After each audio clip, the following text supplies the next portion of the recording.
Por lo tanto, vamos a leer la palabra del Señor en Mateo capítulo 13, del versículo del 1 al 23. Nos ponemos de pie para hacer la lectura bíblica de la santa palabra de nuestro Señor. Parábola del sembrador.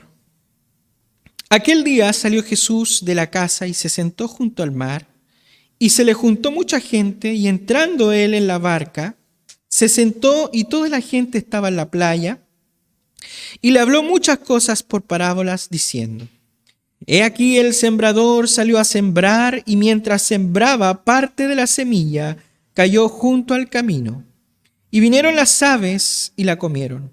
Parte cayó en pedregales, donde no había mucha tierra, y brotó pronto porque no tenía profundidad de tierra.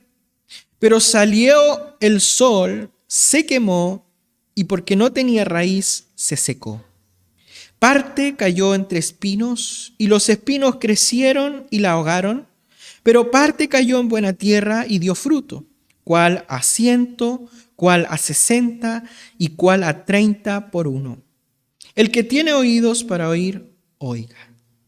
Entonces, acercándose los discípulos, le dijeron: ¿Por qué le hablas por parábolas? Él respondiendo le dijo: Porque vosotros os es dado saber los misterios del reino de los cielos, mas a ellos no se les es dado. Porque cualquiera que tiene, se le dará y tendrá más. Pero al que no tiene, aún lo que tiene le será quitado. Por eso les habló por parábolas, porque viendo no ven y oyendo no oyen ni entienden. De manera que se cumple en ellos la profecía de Isaías que dijo: De oídos oiréis y no entenderéis, y viendo veréis y no percibiréis, porque el corazón de este pueblo se ha engrosado y con los oídos oyen pesadamente. Y han cerrado sus ojos para que no vean con los ojos y oigan con los oídos y con el corazón entienda y se conviertan y yo los sanaré. Pero bienaventurados vuestros ojos porque ven y vuestros oídos porque oyen. Porque de cierto os digo que muchos profetas y justos desearon ver lo que veis y no lo vieron, y oír lo que oís y no lo oyeron. Oíd pues vosotros la parábola del sembrador. Cuando alguno oye la palabra del reino y no la entiende, viene el malo y la arrebata lo que fue sembrado en su corazón. Este es el que fue sembrado junto al camino. Y el que fue sembrado en pedregales, este es el que oye la palabra y al momento la recibe con gozo, pero no tiene raíz en sí, sino que es de corta duración, pues al venir la aflicción y la persecución por causa de la palabra, luego tropieza. El que fue sembrado entre espinos es el que oye la palabra, pero el afán de este siglo y del engaño de las riquezas ahogan la palabra y se hace infructuosa. Mas el que fue sembrado en buena tierra, este es el que oye y entiende la palabra y da fruto y produce a 100, a 60 y a 30 por uno. Padre, te damos gracias en esta mañana por esta oportunidad, la cual nos permite poder entender, abrir tu palabra y recibir este mensaje que nuestras almas necesitan. Gracias, Señor, por esta nueva serie. Rogamos a tu Santo Espíritu que hable a nuestras vidas durante estos meses, que hable a nuestros corazones y que podamos llevar a práctica la palabra que nos has dado. Te pido, Padre Celestial, que a través de tu Espíritu Santo toque en nuestros corazones, nos convenzas y nos dirijas a toda verdad y a toda justicia. Gracias por esta tu palabra que hemos leído. Haga vida en nuestros corazones. Te lo rogamos y te lo pedimos. En el nombre de tu Hijo Jesús. Amén y amén. Tomen asiento. Bien, amados hermanos, las palabras de Cristo, nosotros muchas veces cuando leemos la Escritura, vemos que las palabras de Cristo siempre fueron pintorescas, ¿no es cierto? Él siempre hablaba, por ejemplo, de camellos que iban a entrar por el ojo de una aguja. Hablaba de personas también que trataban de sacar la paja, ¿no es cierto?, en el ojo ajeno, sin ver que ellos tenían una viga, ¿no es cierto?, en sus propios ojos. Habló también de una casa que estaba dividida, ¿no es cierto?, y que ésta estaba a punto de ser destruida, que estaba destinada a derrumbarse. Él también nos habla en un lenguaje sobre la levadura, ¿no es cierto?, de los fariseos. Y debemos entender, amados hermanos, que estos no eran cuentos. No eran fábulas. Las historias que Jesús contaba se conocen como parábolas. Todas estas historias que nosotros vemos en la Escritura se conocen como parábolas. Y una parábola, antes de comenzar a explicar lo que es la parábola del sembrador en sí, hay que definir lo que es una parábola.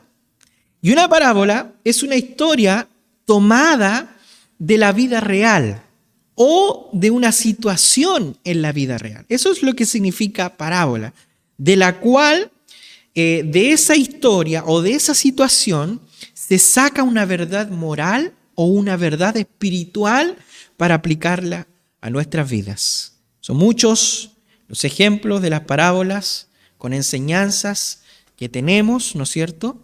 Por ejemplo, hablamos de la parábola del hijo pródigo, hablamos del buen samaritano, hablamos del fariseo y el publicano, hablamos sobre las bodas del cordero, ¿no es cierto?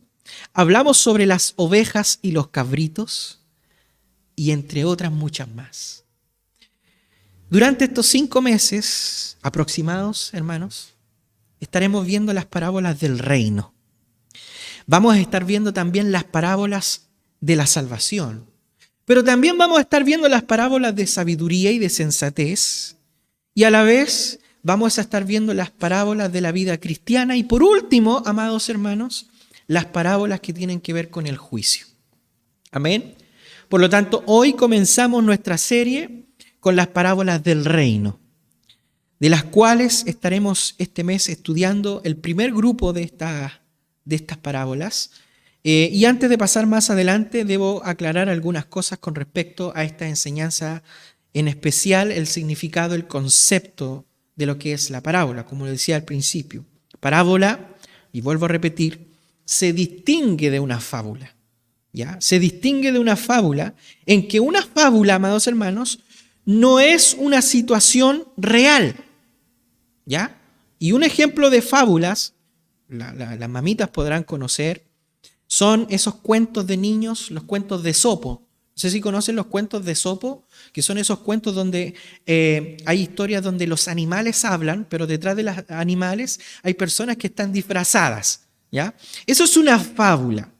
¿Ya? Esa es una fábula, la cual los animales son simplemente personas disfrazadas que van contando la historia.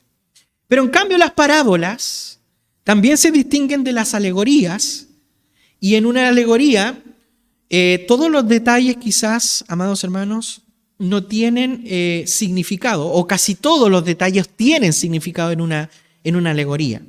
Y un ejemplo de alegoría, a lo mejor ustedes las pueden conocer, es la famosa Crónicas de Narnia. ¿La han escuchado, las Crónicas de Narnia de C.S. Lewis? Bueno, esa es una alegoría. Por lo tanto, en las parábolas de Jesús, no todo detalle tiene significado. Esto lo tenemos que entender claro. Por tanto, si nosotros tratamos de imponer un significado a cada uno, puede producir doctrinas extrañas, puede producir doctrinas cuya falsedad es totalmente demostrable.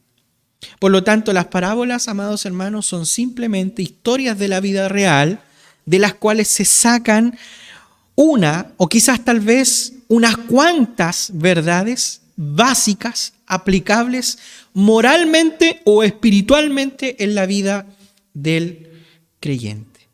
Aquí en el capítulo 13, que empezamos hoy en día, de Mateo, nosotros podemos ver que están registradas no una, sino que hay 7 parábolas en el capítulo 13. 7 parábolas, las cuales se llaman las parábolas del reino. Y estas son las parábolas que vamos a estar estudiando en primera instancia. Por lo tanto, las primeras parábolas se encuentran a veces, y se dice en el Evangelio de Mateo, como lo presenta el Señor Jesucristo como al Rey de Israel, lo presenta así como Marcos, el Hijo del Hombre, lo presenta también como Lucas, como el siervo. Pero sin importar, amados hermanos, si le damos a Mateo este énfasis temático, no hay ninguna duda de que la proclamación del reino por Cristo es un tema importante en el Evangelio. Amén. Por lo tanto, la primera parábola es única y trata, amados hermanos, específicamente sobre el origen del reino. Las próximas 3 van juntas, ya que, como espero demostrar un poco más adelante, representan el deseo de Satanás de frustrar el crecimiento del reino. Por otro lado, las parábolas 5 y 6, que vemos aquí en el capítulo 13, también van juntas. Y estas nos muestran la actitud de aquellos que con mucha energía buscan el reino a pesar de las artimañas de Satanás. Y la última parábola, que es la parábola de la red, como lo pueden ver allí, muestra lo que es la consumación del reino. Por lo tanto, juntas todas estas parábolas del capítulo 13, muestra la naturaleza, nos muestran el origen, nos muestran el estorbo, nos muestran también la victoria de Cristo al difundir el Evangelio por medio de sus mensajeros en los días de su primera venida y obviamente su regreso. Por lo tanto, amados hermanos, la primera parábola es ideal como punto de partida, ya que lógicamente trata sobre el comienzo u origen del reino. Y esta aquí se compara con un agricultor que siembra una semilla. Miren lo que dice el versículo 1, dice: aquel día salió Jesús de la casa y se sentó junto al mar. Vamos a leer hasta el versículo 9 porque aquí es la parábola en sí, ¿ya? Después del versículo 10 al versículo 17 viene el por qué le habla en parábolas. Y finalmente, del versículo 18 al versículo 23 viene recién la explicación. Por lo tanto, el sermón de hoy día va a estar de esa forma. Vamos a ver la parábola, vamos a ver por qué Jesús les habla en parábola y cuál es la explicación de esta parábola. Dice que el día salió Jesús de la casa y se sentó junto al mar y se le juntó mucha gente y entrando en la barca se sentó y toda la gente estaba en la playa y les habló muchas cosas por parábolas diciendo: he aquí el sembrador salió a sembrar, esta es la parábola, y mientras sembraba, parte de la semilla cayó junto al camino y vinieron las aves y la comieron. Parte cayó en pedregales donde no había mucha tierra y brotó pronto porque no tenía profundidad de tierra. Pero salido el sol se quemó y porque no tenía raíz se secó. Y parte cayó entre espinos y los espinos crecieron y la ahogaron. Pero parte cayó en buena tierra y dio fruto, cuál a 100, cuál a 60 y cuál a 30 por uno. El que tiene oídos para oír, oiga. Esta es la parábola, hermanos. Si nosotros vemos el versículo 1, dice que Jesús salió aquel día, salió de la casa y se sentó junto al mar. La pregunta que nosotros debemos hacernos es: ¿de qué casa salió? ¿Dónde estaba Jesús? Tal vez, posiblemente sea la casa de Pedro, que estaba en Capernaum. Debió haber sido una casa quizás muy próxima a la ribera del mar de Galilea, porque dice que Jesús se sube, ¿no es cierto? Se sentó junto al mar. Y es interesante, amados hermanos, apreciar el contexto cultural del hecho de sentarse. Jesús se sienta, ¿no es cierto? Habitualmente nosotros en el contexto cultural que vemos en la Escritura, la gente se sentaba en el suelo como costumbre. Por un lado vemos en Mateo capítulo 11, versículo 6, que los niños se sentaban en el piso, ¿no es cierto?, para jugar. Por otro lado, nosotros vemos la costumbre de sentarse en Marcos capítulo 10, versículo 46, de los ciegos que se sentaban al borde del camino para recibir, ¿no es cierto?, la ayuda, la limosna que ellos necesitaban. Pero también vemos en Marcos capítulo 2, versículo 16, aquellos que se sentaban a pensar mientras algo acontecía. Y qué interesante porque mire lo que dice Marcos capítulo 2, versículo 6. Dice la palabra, estaban allí sentados algunos de los escribas, los cuales cavilaban en sus corazones, pensaban en sus corazones. Y es interesante que ver cómo Jesús toma asiento ahora culturalmente, ¿no es cierto?, para poder llevar a cabo una enseñanza. Las multitudes, vemos también en Marcos capítulo 3, en el versículo 32, que las multitudes se sentaban en el piso para oír el mensaje de Jesús. Por lo tanto, hermanos, el Señor salió de la casa y se sentó al borde del mar. Mire lo que dice el versículo 2, dice, y se le juntó mucha gente, y entrando él en la barca, se sentó y toda la gente estaba en la playa. La gente seguía a Cristo, la gente seguía los milagros, la gente seguía las enseñanzas y también seguían las confrontaciones con los escribas y los fariseos, la cual atraían a mucha gente. Y vemos que una gran cantidad, amados hermanos, en base al texto, una gran cantidad de personas acudieron a este lugar donde Jesús estaba junto al mar. Porque el texto dice mucha gente. Un verdadero gentío, amados hermanos, se congregó alrededor de Jesús. Y era tanta la gente, amados hermanos, que la única manera de poder seguir él transmitiendo el mensaje, la única forma de poder seguir transmitiendo la enseñanza, amados hermanos, era subiéndose a una barca que le hiciese de púlpito y que le mantuviese visible a la vista de toda la multitud que estaba en aquel lugar apiñada a la orilla del mar. Qué interesante, amados hermanos. Mire lo que dice el versículo 3, dice, y les habló muchas cosas por parábolas, diciendo, he aquí el sembrador salió a sembrar. Una de las cosas que debemos entender es que la enseñanza de Cristo fue extensa. No fue cortita, fue extensa. Mateo dice que le habló muchas cosas. Y como dijimos en la introducción con respecto al significado de parábola, el sustantivo parábola procede, amados hermanos, de la gran mayoría de las palabras del mismo griego. Está formada por dos voces. La primera, que es una preposición, que significa para, ¿ya? Para, que significa prácticamente al lado o junto a. Y la segunda proposición es un verbo que significa valo, paravalo en griego. Si nosotros juntamos, esa palabra valo equivale a echar o a arrojar. Por lo tanto, unir estas dos palabras nos da un significado a aquello que se coloca al lado de la otra para demostrar la semejanza entre las dos. Por tanto, amados hermanos, una parábola es realmente una semejanza.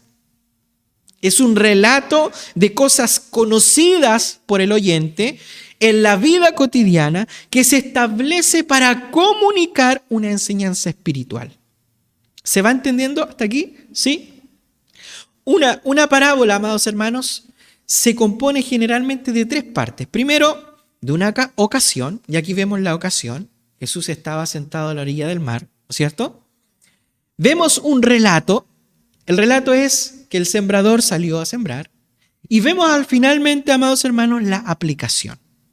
De esta forma, la parábola se compone de estos tres pilares. Por lo tanto, es también necesario entender que la parábola, amados hermanos, en la parábola hay solamente una verdad principal o una enseñanza principal. Por lo tanto, cada vez que se pretenda interpretar una parábola, será preciso determinar cuál es la enseñanza principal que me está entregando la parábola. La primera parábola, amados hermanos, que estamos viendo acá, se conoce como la parábola del sembrador.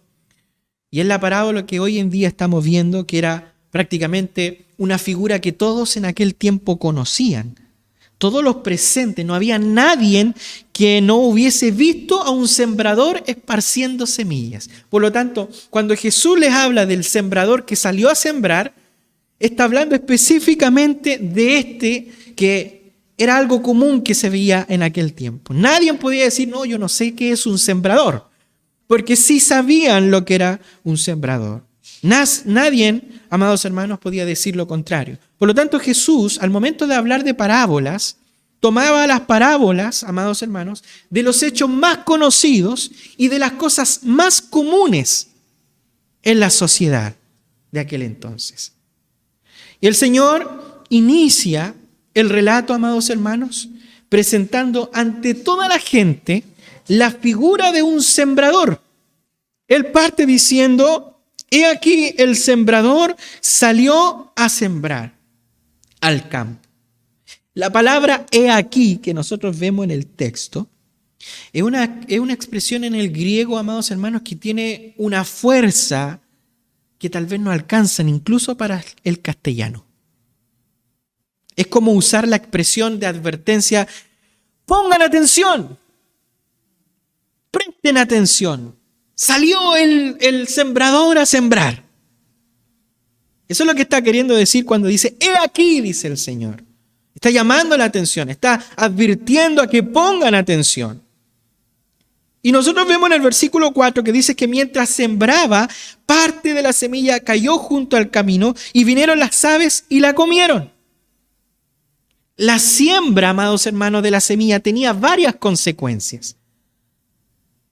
Una de ellas era que tomarla desde el zurrón, amados hermanos, era una bolsa que ocupaba el sembrador, una bolsa de cuero, donde allí se le podían echar muchas cosas y de entre esas cosas estaban las semillas que el sembrador salía a tirar. Pero una de las consecuencias era que al tomarla desde el zurrón, ¿no es cierto?, y esparcirla, tirarla, la semilla, amados hermanos, podía caer próxima a un camino. Y esta semilla no germinaba porque caía junto al calzado. Y por lo tanto, amados hermanos, como no germinaba, venían las aves silvestres, ¿no es cierto?, los gorriones que estaban ahí alrededor, ¿no es cierto?, en grandes bandadas que merodeaban el sembradío, el lugar, la tierra recién sembrada, y siempre estaban atentas para conseguir el alimento que caía sobre el camino. ¿Qué hacían estas? La comían, ¿no es cierto?, sin dejar ninguna semilla en el camino. Pero mire lo que dice el versículo 5. Parte cayó en pedregales, donde no había mucha tierra, y brotó pronto porque no tenía profundidad de tierra. ¿Qué pasa? Que el voleo de la semilla, el lanzar la semilla, amados hermanos, llevó parte de la semilla a otro sector próximo al mismo campo en el que se estaba sembrando.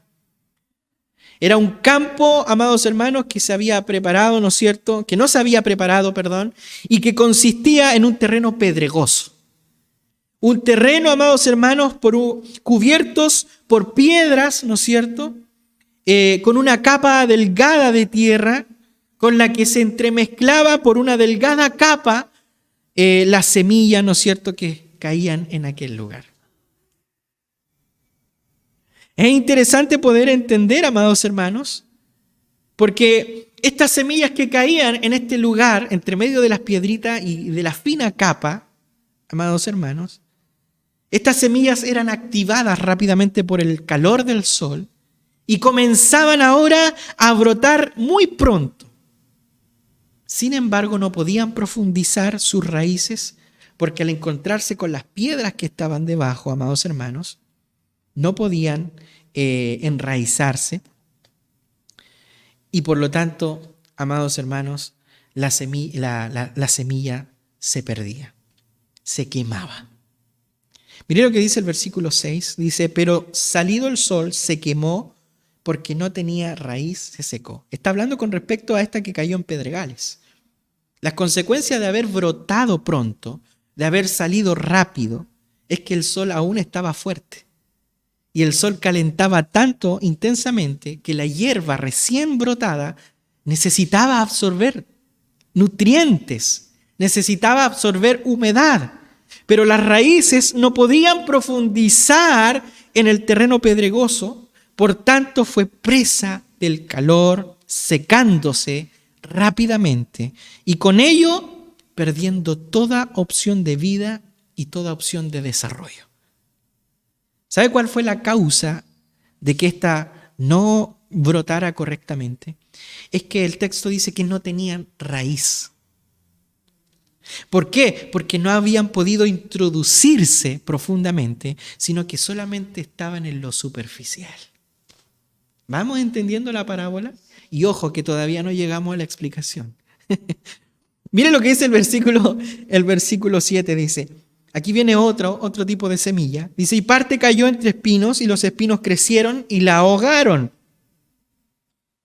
En el relato de la parábola del Señor, amados hermanos, el Señor llamó la atención a los oyentes sobre otra parte de la semilla que el sembrador esparcía en el campo, en un lugar aparte de esa finca o del terreno, ¿no es cierto?, que estaba semi preparada, porque había matorrales quizás espinosos, compuestos generalmente, si nosotros vemos la cultura geográfica, amados hermanos, esos lugares de Israel contenían lugares donde había muchos arbustos con espinas, muchos matas y cardos espinosos. Por lo tanto, es probable que el contexto textual de este texto es que los espinos habían sido cortados pero a ras solamente. A eso se está refiriendo. Habían sido cortados a ras, de la cual en ella aún quedaban las raíces de estas espinas y de estos cardos. Por lo tanto, amados hermanos, no era posible evitar que al momento de que el sembrador sembrara la semilla o el grano de semilla, fueran a caer entre medio de aquellos espinos. Dice el texto, mas otras cayeron entre espinos.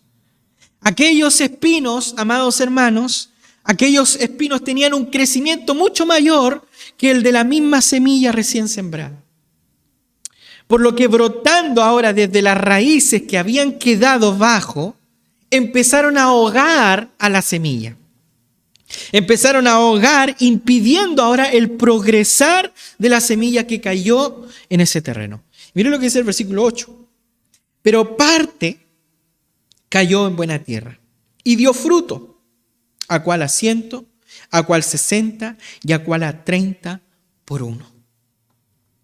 La parábola conduce a los creyentes y nos conduce a todos nosotros, amados hermanos, a considerar la semilla que cayó en el terreno apropiado.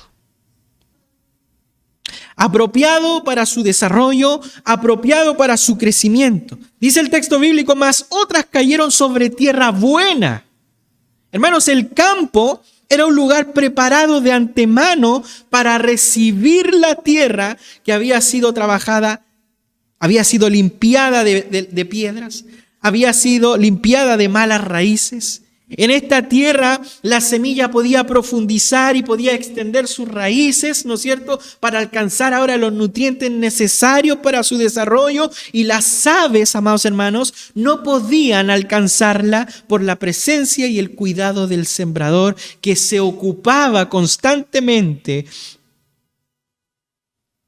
de que esa semilla penetrase en la tierra y diera fruto.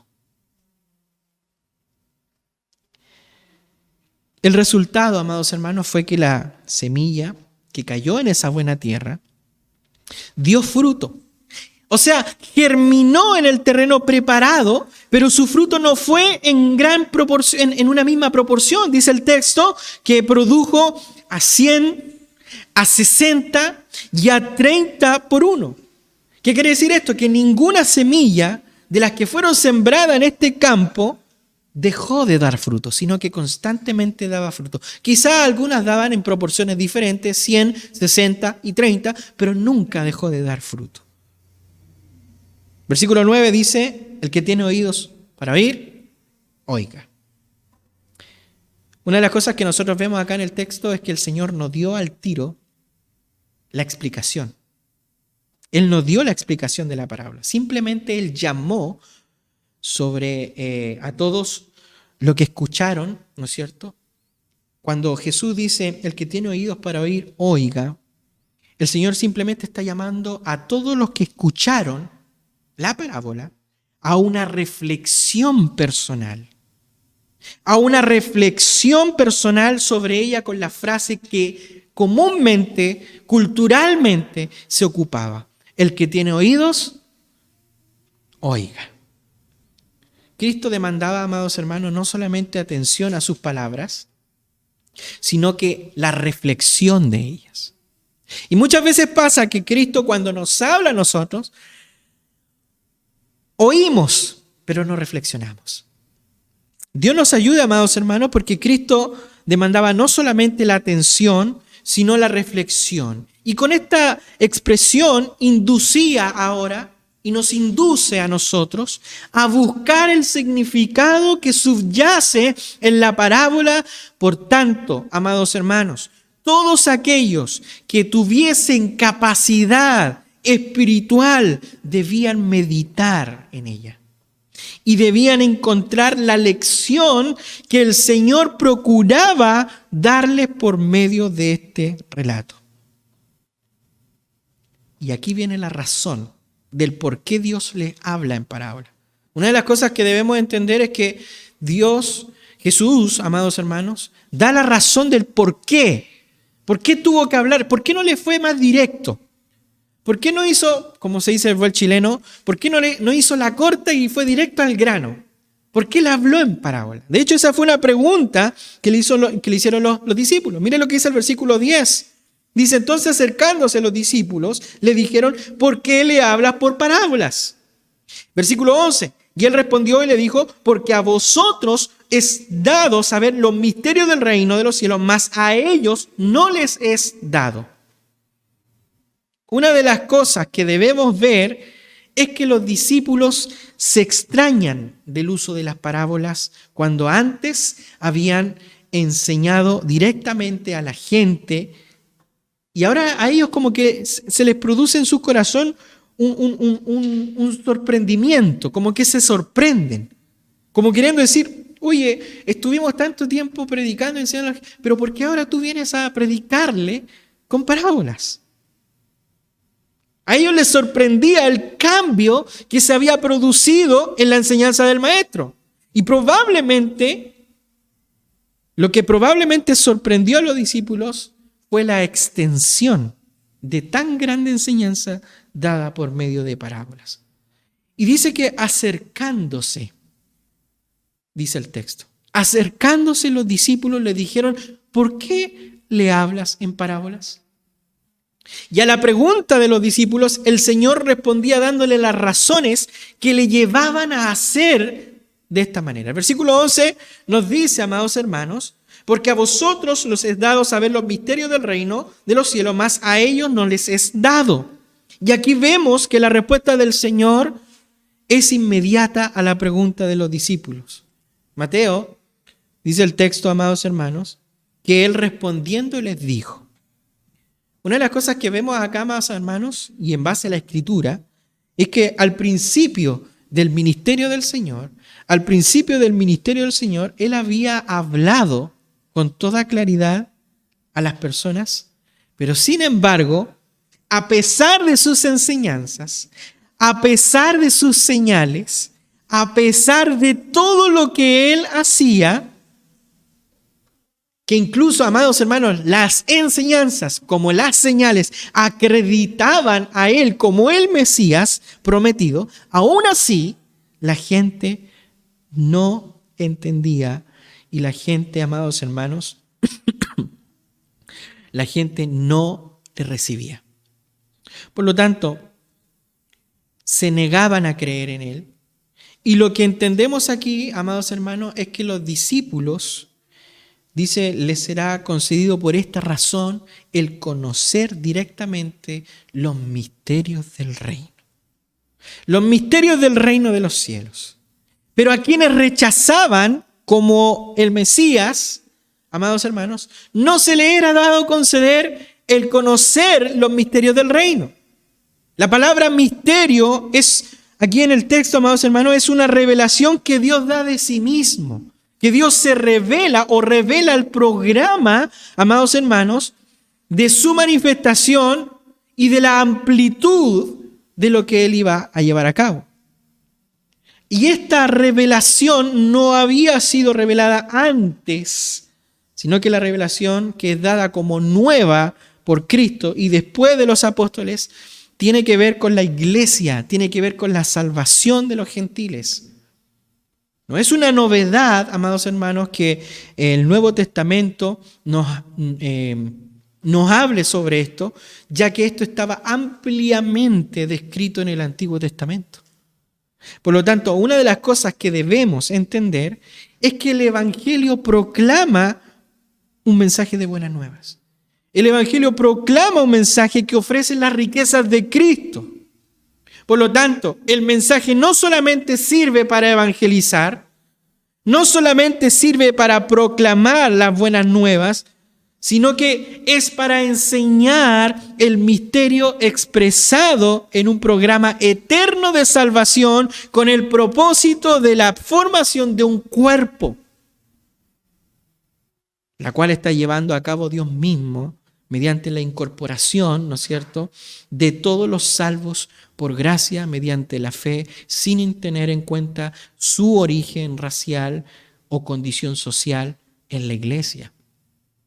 El misterio tiene que ver, amados hermanos, con la reunión de todas las cosas en Cristo. Como dice el apóstol Pablo ahí en Efesios capítulo 1, versículo 10, en la dispensación del cumplimiento de los tiempos, así las que están en los cielos como las que están en la tierra. Todas esas cosas están reunidas en Cristo. Por lo tanto, la manifestación del misterio que aquí Jesús está hablando, tiene que ver con un acto de la soberanía de Dios conforme a su beneplácito de poder salvar, de poder traer, de poder predicar y anunciar el Evangelio. Cristo estaba enseñando sobre la iglesia mediante parábolas para quienes se negaban a aceptar el mensaje del Evangelio. ¿Se va entendiendo? Y a la vez Cristo presenta la persona del Salvador, que es la primera razón de la por qué Él habla de las parábolas a la gente. Él es el sembrador. Versículo 12 dice, porque a cualquiera que tiene se le dará y tendrá más, pero al que no tiene, aún lo que tiene le será quitado. Aquí hay una sentencia y es una sentencia, amados hermanos, que puede ser aparentemente dura. Porque dice el texto, porque al que tiene le será dado y tendrá más, ¿no es cierto?, que suficiente, pero al que no tiene, aún lo que tiene le será quitado. Es una advertencia y es una sentencia.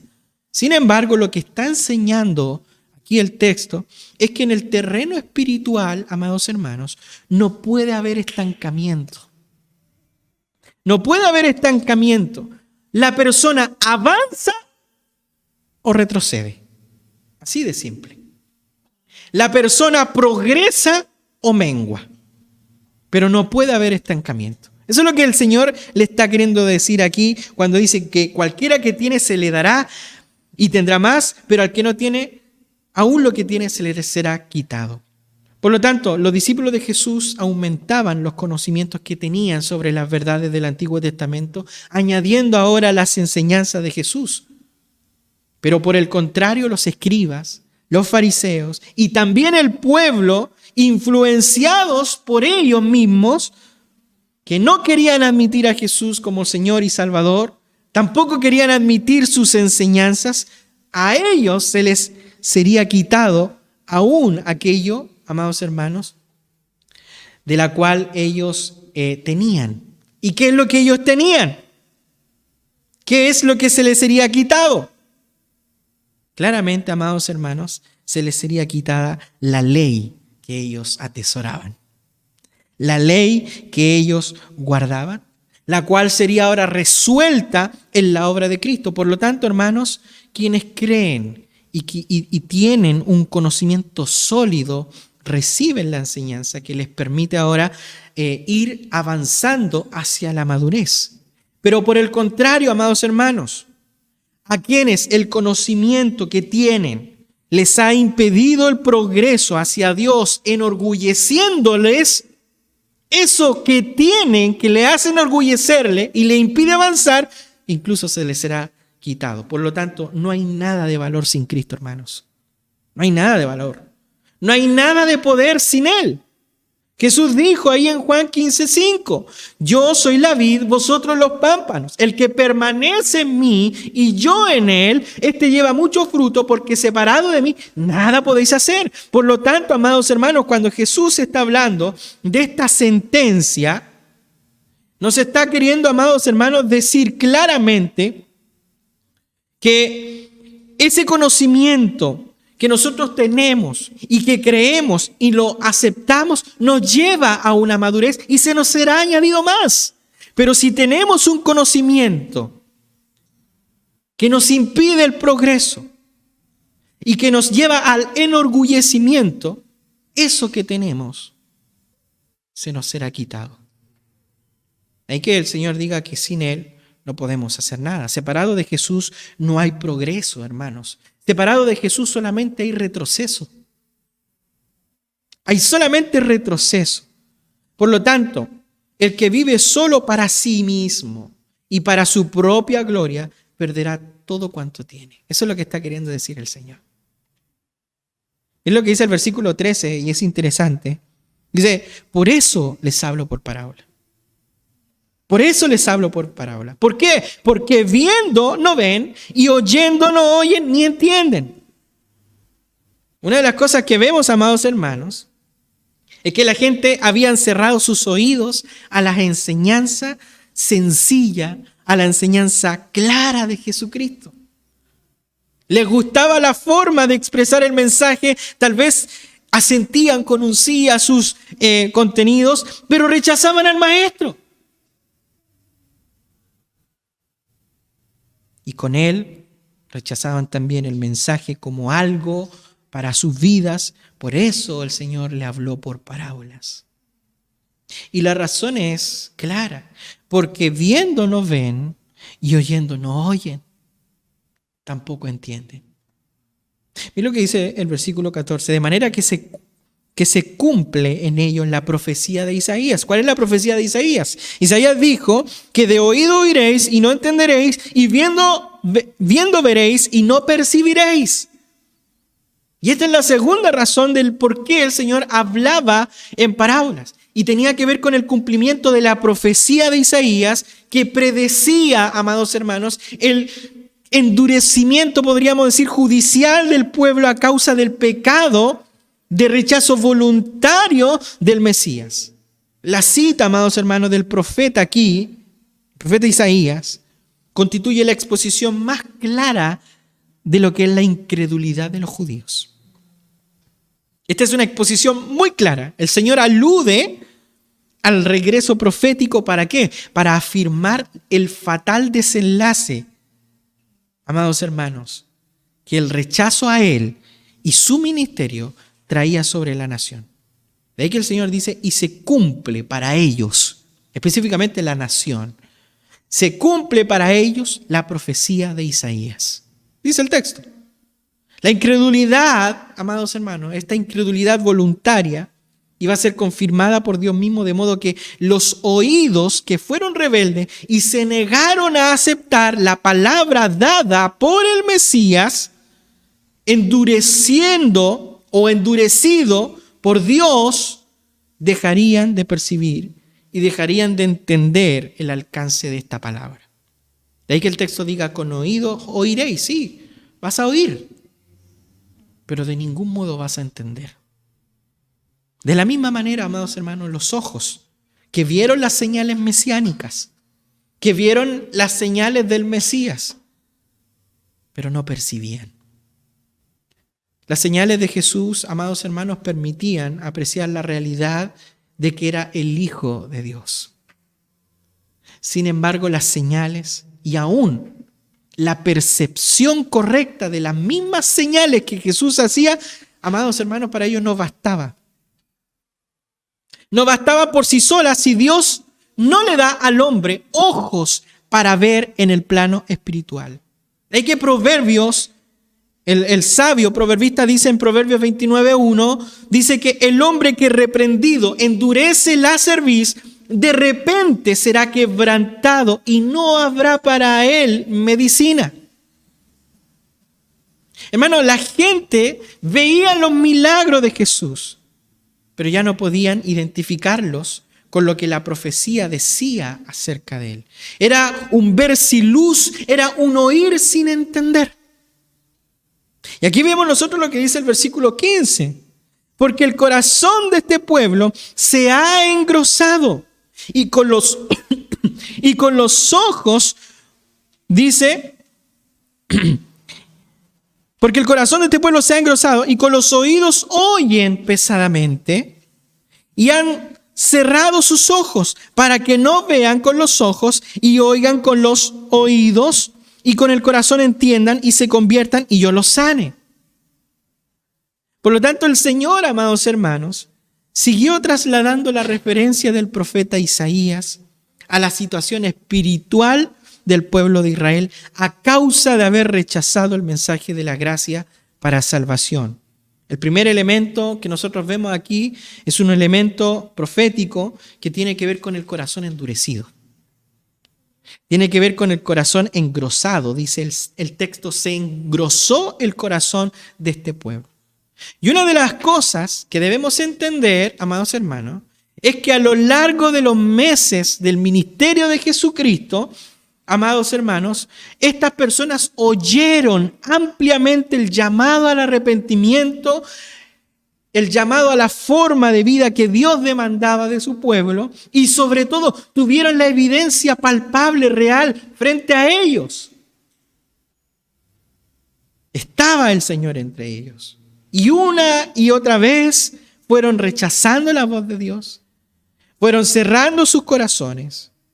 Y Dios, que le hablaba directamente, el corazón se fue insensibilizando. Y a pesar de todas las evidencias, hermanos, ellos se cuestionaban, ¿quién es Jesús? Lo que debemos entender es que sin la acción del Espíritu no hay salvación, hermanos. Si el Espíritu Santo no obra en nuestras vidas, no hay salvación.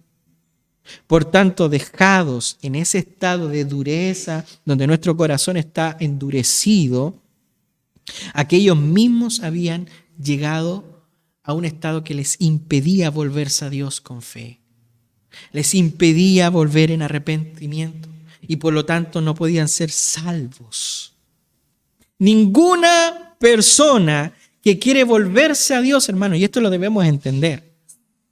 Porque un día podremos decir, oh, yo quiero volverme al Señor. Ninguna persona, hermano, que quiera volverse a Dios sin la ayuda del Espíritu puede ser salvo. Es por eso que dentro de la iglesia nosotros vemos a convertidos y a convencidos. ¿Por qué? Porque solamente con la ayuda del Espíritu la persona puede ser salva. Yo puedo profesar algo, creer que profeso algo, pero si el Espíritu Santo no me ha ayudado, no me ha capacitado, no me ha regenerado, entonces yo solamente soy un profesante. El testimonio del apóstol Pablo es muy elocuente, dice en Romanos capítulo 3, versículo 10, versículo 11, dice, no hay justo ni aún uno. No hay quien entienda, no hay quien busque a Dios. Por esta causa, amados hermanos, al no haber quien buscase voluntariamente a Dios, es decir, quien voluntariamente vino a buscar al hombre, fue Dios. No el hombre a Dios. Fue Dios quien vino voluntariamente a buscar a los perdidos, en la persona de su Hijo Jesucristo. El texto dice que no hay quien busque a Dios, no hay quien entienda, no hay quien haga lo bueno. Pero Él voluntariamente, en la persona de su Hijo Jesucristo, vino a buscar a los perdidos. Él vino a nosotros, no nosotros a Él. De ahí que la palabra del Señor dice nuestro Señor Jesucristo, porque el Hijo del Hombre vino a buscar y salvar lo que se había perdido. Por lo tanto, rechazar a Cristo, hermanos, es rechazar el único camino retorno a Dios. Rechace a Cristo y usted no tiene cómo volverse a Dios. Porque Jesús es el único camino. Él dijo, yo soy el camino, yo soy la verdad, yo soy la vida y nadie viene al Padre si no es por mí. Por lo tanto, rechazar a Cristo es rechazar el camino de vuelta a Dios. Y eso quiere decir que no hay otra forma de volverse a Dios si no es por medio de Cristo. Y el que busca otra forma es el ladrón. Porque está entrando por otro lado, que no corresponde ni es el camino. Por lo tanto, hermanos, un corazón engrosado en una persona endurecida trae consecuencias y las consecuencias subsiguientes son el resultado del endurecimiento, hermanos. ¿Cuáles son estas consecuencias de un corazón duro? Las consecuencias son que los oídos espirituales oyen, pero oyen pesadamente. ¿Qué quiere decir esto?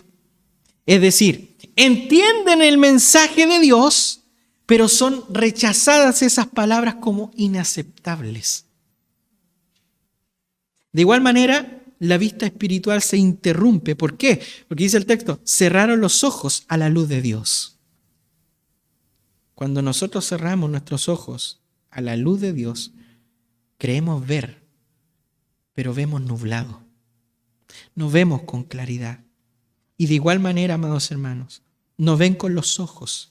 Y en este sentido, reducidos a la condición, podríamos decir, de ciegos espirituales, no tienen sanidad para el alma y no pueden ver la verdad para salvación.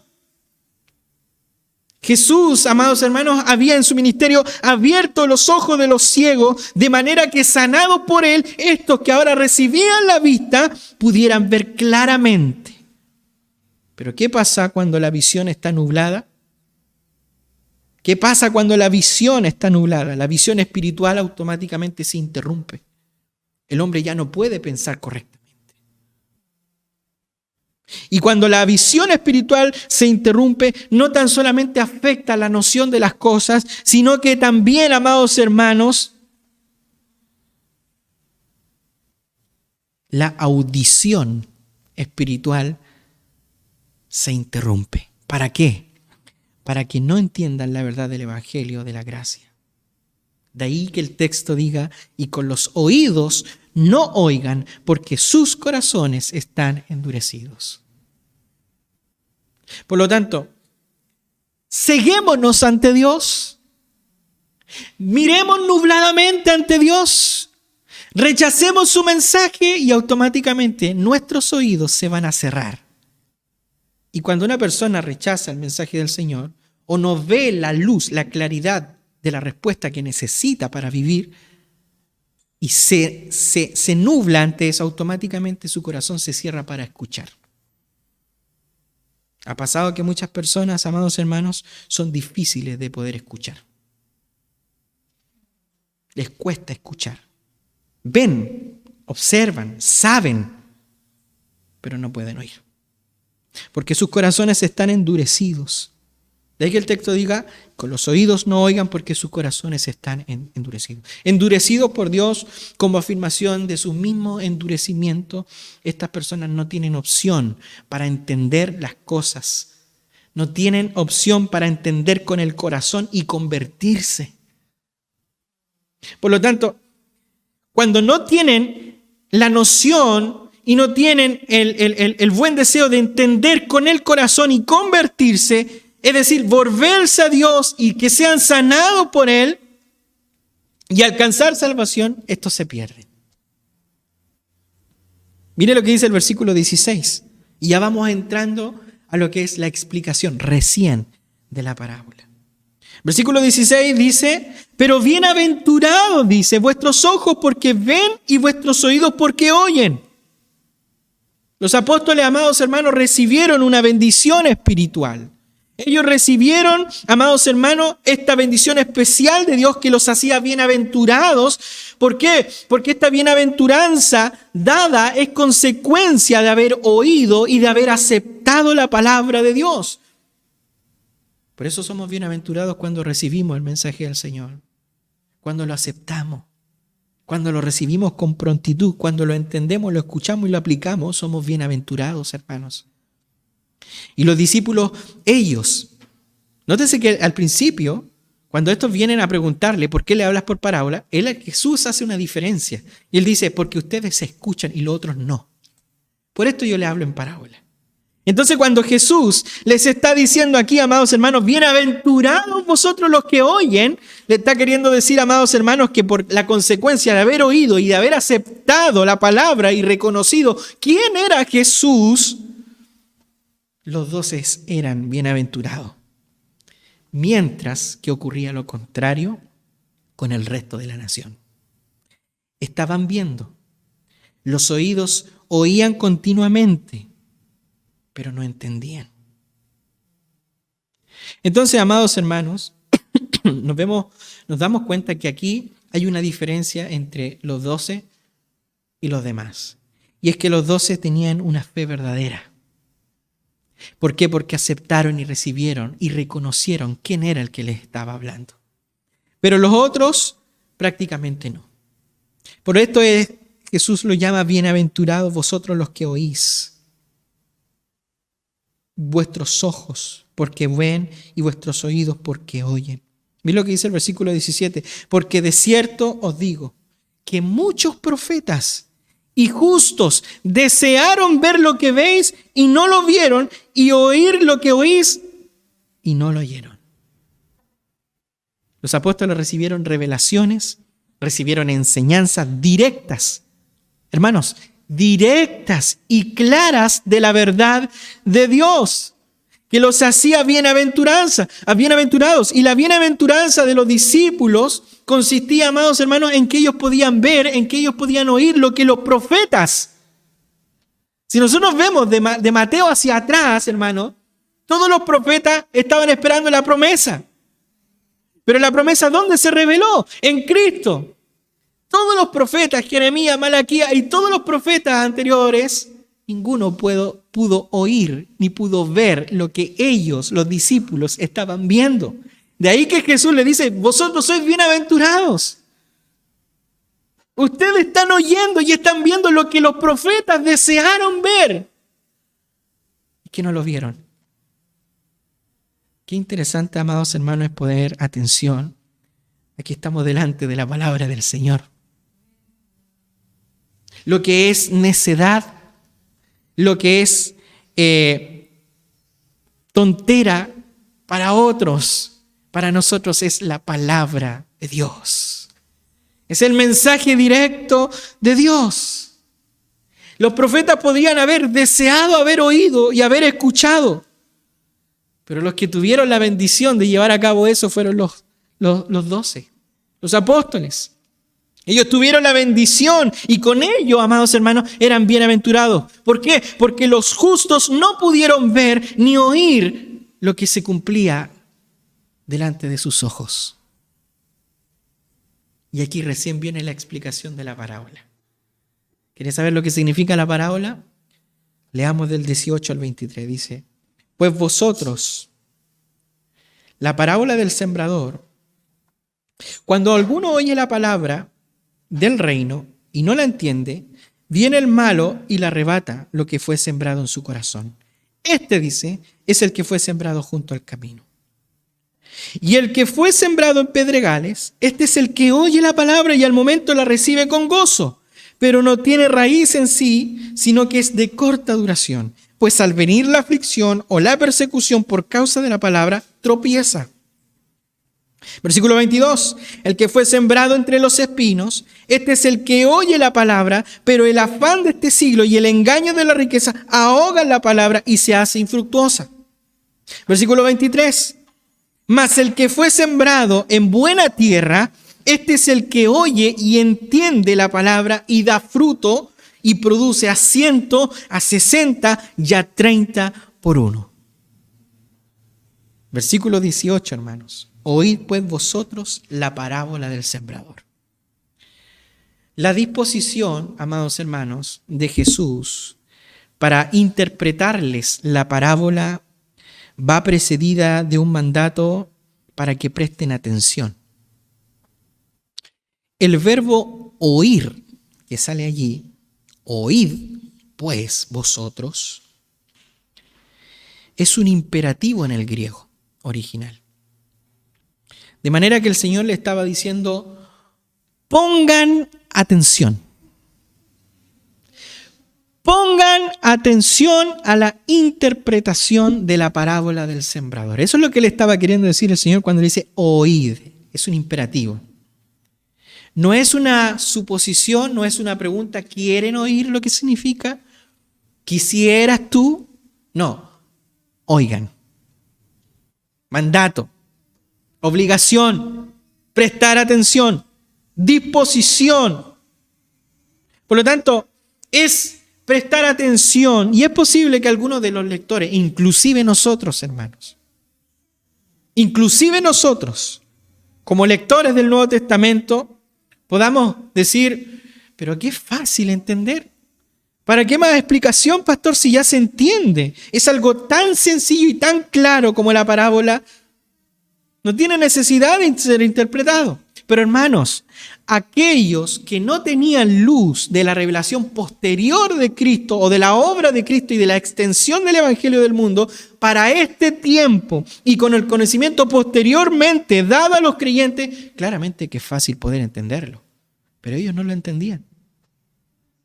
Porque todavía no veían lo que Jesús iba a hacer con la iglesia, con el Evangelio. Nosotros ya lo entendemos y ya lo vemos con este conocimiento posteriormente dado a nosotros. Y es fácil entender la parábola, pero no lo era tanto en los días de Jesús. No debe olvidarse, hermanos. No debemos olvidarnos que los judíos, incluidos los discípulos, ellos estaban esperando un Mesías vencedor. Ellos estaban esperando un Mesías triunfante, un Mesías poderoso. Por tanto, ellos no podrían definir quién era este humilde sembrador. No lo entendían. Claramente ellos habían oído la parábola, pero necesitaban entender su significado. Y puede ser, hermanos, puede ser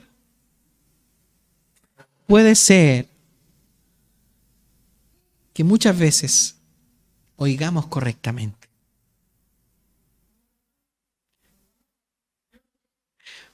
Puede ser, hermanos, que oigamos correctamente.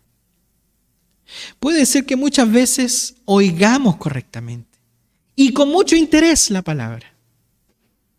Pero no sirve de mucho si no se entiende lo que Dios quiere decir con ella. El Señor, amados hermanos, interpretó para aquellos la parábola dándoles el significado. Y Cristo se dirigió ¿a quién? ¿A todos? ¿A quién se dirigió Cristo? A los 12. Vengan ustedes para acá. ¿Quieren escuchar? Vengan los 12. Cristo se dirigió a los 12 con una expresión y con un imperativo diciéndole, oíd pues vosotros, ustedes. Y el Señor nos habla en esta mañana a nosotros, los que estamos aquí. Oíd pues vosotros. Los demás quizás escucharon, van a escuchar esta grabación. Nosotros estamos en vivo y en directo. Los otros quizás van a escuchar esta grabación. Y Jesús le dice a los discípulos, oíd pues vosotros. Los demás quizás escucharon la parábola, con corazones quizás endurecidos, y quizás recordarán y recordarían la historia. Pero solo un pequeño grupo alcanzaría a entender el significado y con ello la lección y aplicación espiritual que el maestro quería, amados hermanos, transmitir por medio de esta parábola. Miren lo que dice el versículo 19. Cuando alguno oye la palabra del reino, y aquí viene la explicación, no la entiende, viene el malo y arrebata lo que fue sembrado en su corazón. Este dice, es el que fue sembrado junto al camino. La semilla sembrada, según Lucas, es la palabra de Dios. Y Cristo la llama la palabra del reino. Por lo tanto, se trata de la proclamación del Evangelio. Lucas capítulo 8, versículo 11, con respecto a esta misma parábola, Lucas dice que esta es pues la parábola. La semilla, dice Lucas, es la palabra de Dios. Por lo tanto, amados hermanos, es una semilla incorruptible, es una semilla que conduce al nuevo nacimiento. Dice el apóstol Pedro en 1 Pedro capítulo 1, versículo 23, siendo renacidos no de simiente corruptible, sino de incorruptible por la palabra de Dios que vive y permanece para siempre. Por lo tanto, la palabra de Dios es una semilla incorruptible por la cual somos renacidos, regenerados por medio de esta palabra que vive y que permanece para siempre. Hermanos, la semilla es el evangelio del reino y la tierra es el corazón humano. Por lo tanto, lo que fue sembrado ¿en qué? En el corazón. Eso es lo que es la tierra. Por lo tanto, lo que se enfatiza, amados hermanos, en esta parábola son las distintas clases de corazones que nosotros vemos. Corazones que aceptan o que rechazan el mensaje de Cristo. Y una de las cosas que debemos entender es que el origen del nuevo nacimiento no es humano. El nuevo nacimiento no es humano, el nuevo nacimiento es celestial, no es terrenal porque es de un nacimiento incorruptible. Proviene de Dios, que Dios es santo, es incorrupto.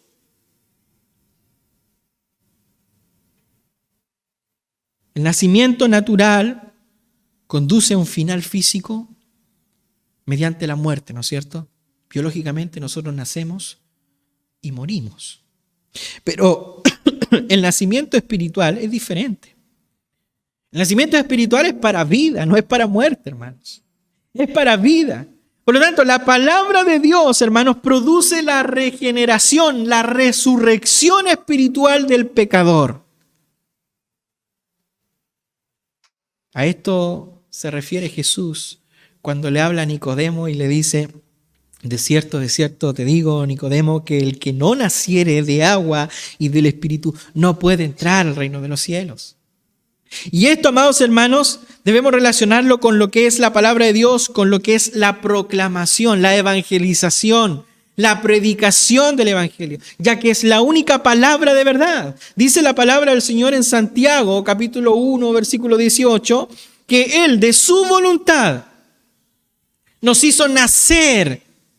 De su voluntad nos hizo nacer por la palabra de verdad. Hermano, no nacemos por nosotros mismos. No nacemos con un día queriendo ser cristiano. No, hermanos, es la palabra la que nos hace nacer de verdad. ¿Para qué? Para que seamos primicias de sus criaturas. Por lo tanto, amados hermanos, la palabra de Dios es viva y es eterna. Vive y permanece para siempre. Por esa razón es eficaz. Hebreos capítulo 4, versículo 12, nos dice: porque la palabra de Dios es viva y eficaz. Y más cortante, dice, que espada de doble filo, que penetra hasta partir el alma y el espíritu, las coyunturas y los tuétanos, discierne los pensamientos y las intenciones del corazón. Por eso que muchas veces la palabra, amados hermanos, nos llega, nos duele, nos molesta, porque esta es como una espada que atraviesa, discierne todos esos pensamientos pecaminosos cuando son encontrados y tajados por la palabra del Señor. Nos duele, nos molesta, nos enojamos. Nadie quiere ser descubierto en su pecado. Es por eso que la palabra es viva y es eficaz. El lugar de la siembra que vemos nosotros en este 19, amados hermanos, el lugar de la siembra es el corazón de los oyentes. Y las 4 clases de terreno que nosotros vemos aquí equivalen a otras tantas formas de aceptar el mensaje. El primer tipo de gente está representado por el camino endurecido, por el pisar de la gente. Este primer tipo de tierra representa el corazón duro, de la cual hay muchos hoy día, así como también en el tiempo de Cristo. Y se describe este corazón como la tierra junto al camino. Dice el versículo, viene, cuando alguno oye la palabra del reino y no la entiende, viene el malo y arrebata lo que fue sembrado en su corazón. Este es el que fue sembrado junto al camino. Y este describe al corazón, amados hermanos, como la tierra junto al camino. Y esto representa, amados hermanos, a muchos pies que han pasado por encima de esa tierra durante décadas. Y puesto que la tierra, amados hermanos, es dura, tan dura la tierra, que la semilla, amados hermanos, cae allí y simplemente queda en el camino, no se hunde. Este tipo de persona, a lo que se refiere, amados hermanos, del corazón duro, de los que cayeron al camino, este tipo de personas, amados hermanos, no prestan atención al mensaje del Evangelio. ¿Por qué? Porque no entienden el sentido del mensaje. Y es posible que esa falta de entendimiento sea y se deba al mismo contenido del mensaje, ya que el Evangelio se debe entender espiritualmente. Por lo tanto, amados hermanos, ¿cuál es la consecuencia? Bueno, la consecuencia, amados hermanos, de este corazón duro, de esta semilla que cae en el camino y que no penetra y que solamente queda en la superficie, la consecuencia es que la semilla no se hunde y por tanto las aves, dice el texto, que Cristo aquí la compara con Satanás. Ojo, las aves, si nosotros leemos, aquí el sembrador salió a sembrar, versículo 4, y mientras sembraba parte de la semilla cayó junto al camino y vinieron las aves. Acá Jesús en el versículo 19 dice que viene el malo. Eso representa la ave. Y el ave, amados hermanos, Jesucristo lo está representando como Satanás. Por lo tanto, amados hermanos, cuando la tierra está allí, amados hermanos, y se describe este corazón duro, es allí, amados hermanos, donde la semilla no se hunde y por lo tanto las aves, que Cristo lo compara como Satanás, como el diablo o como los trabajadores del diablo, pronto es arrebatado lo que fue sembrado. Pronto la arrebata a modo de ave que ve caer una semilla, amados hermanos, en el camino. Y nosotros sabemos que las aves cuando ven, usted le tira una miguita de pan a cualquier ave, lo primero que hace es directo. De esa misma manera, Satanás el diablo se precipita ansioso para devorar la semilla. De ahí que el texto dice, versículo 19, que viene el maligno y arrebata lo que ha sido sembrado en el corazón. Así también el enemigo de Dios y de los hombres acude velozmente, hermanos. Acude velozmente para arrebatar lo que fue sembrado, o sea, la palabra de Dios en el corazón del hombre. ¿Y cuál es el fin? El fin es que no fructifique, es que no dé vida. Y nosotros entendemos aquí por su propio carácter de Satanás el diablo, que él, amados hermanos, él es un homicida. Él es el padre de mentira. Y por lo tanto, lo único que quiere es la muerte eterna del pecador. Satanás actúa para destruir en los hombres, amados hermanos, la obra de Dios mediante la predicación de la palabra. Y una de las preguntas que debemos hacernos en esta mañana es: ¿qué es lo que hace duro al corazón humano? Y solamente puede haber una respuesta, hermanos. Y es el pecado.